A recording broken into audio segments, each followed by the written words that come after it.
ana sorka kenna uume malifaan dagaata maare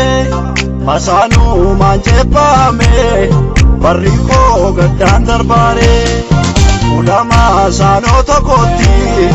harka kaalle sanfakkalle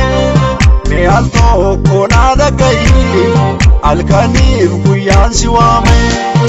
ulama sanota kotti harka kaalle sanfakkalle me alto konaada gayi alkaniif guyyaan si waame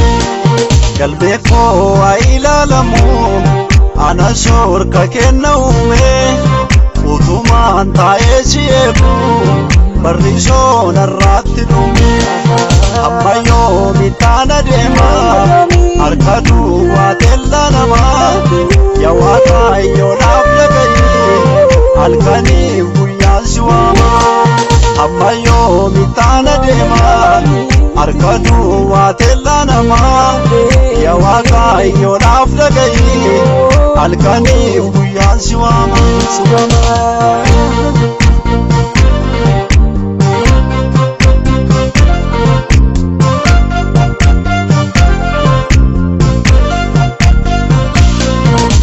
Mirga koo ilaale dukkana tunatti marse jecha maasaanota kooti